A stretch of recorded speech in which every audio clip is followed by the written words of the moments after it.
I spent years doing shadow work. I went digging into the basement of my psyche, looking for the monsters. I was looking for the deep, unhealable wounds that would finally explain why I felt the need for so much protection. I wanted to find the root cause. I wanted to find the trauma that justified the fortress I had built around myself. I wanted to validate the war I felt I was fighting every single day.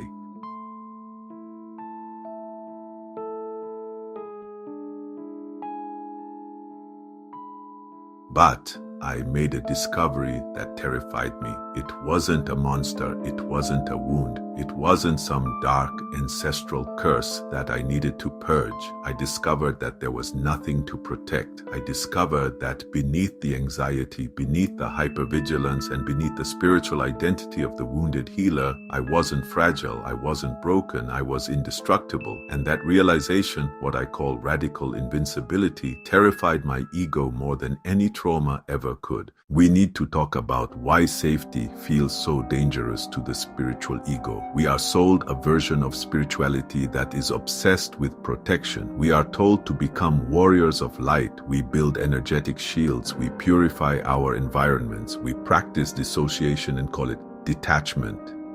We treat our awareness like a fragile candle flame in a hurricane, constantly cupping our hands around it, terrified it will go out.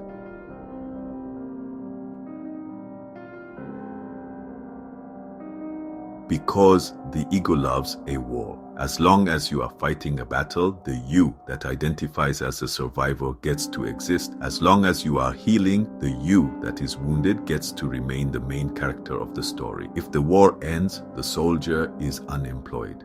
And for most of us, our entire identity is built around being the soldier. We don't know who we are without the conflict. We don't know who we are without the work.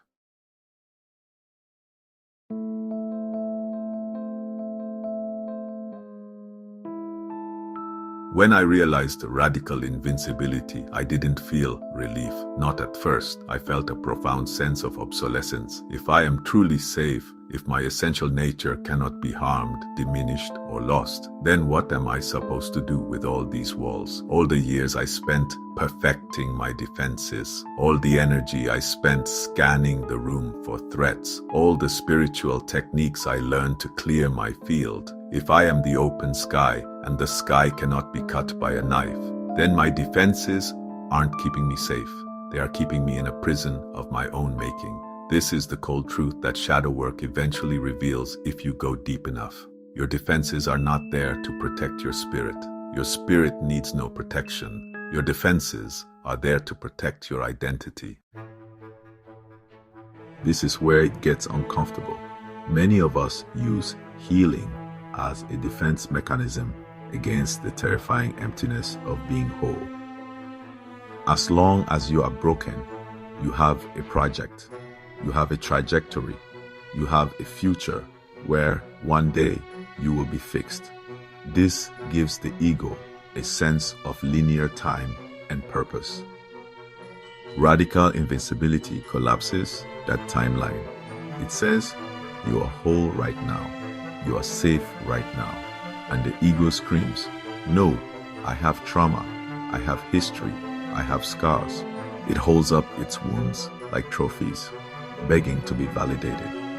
Because if those wounds don't matter, if they didn't actually damage the core of who you are, then the ego loses its justification for being miserable. It loses its favorite excuse for not showing up in the world. Real peace, the kind that comes from radical invincibility, is not ecstatic. It's not a high. It is quiet. It is still. And to a nervous system addicted to adrenaline and cortisol, it is incredibly boring. The terrifying discovery I made was that I was addicted to the threat.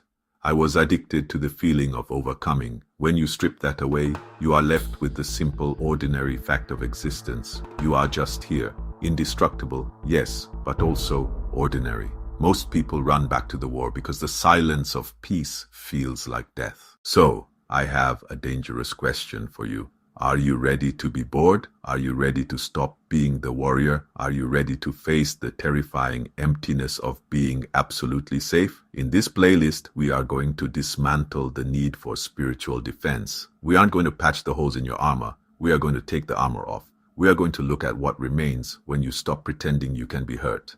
This is the end of the line for the spiritual seeker. Welcome to Radical Invincibility.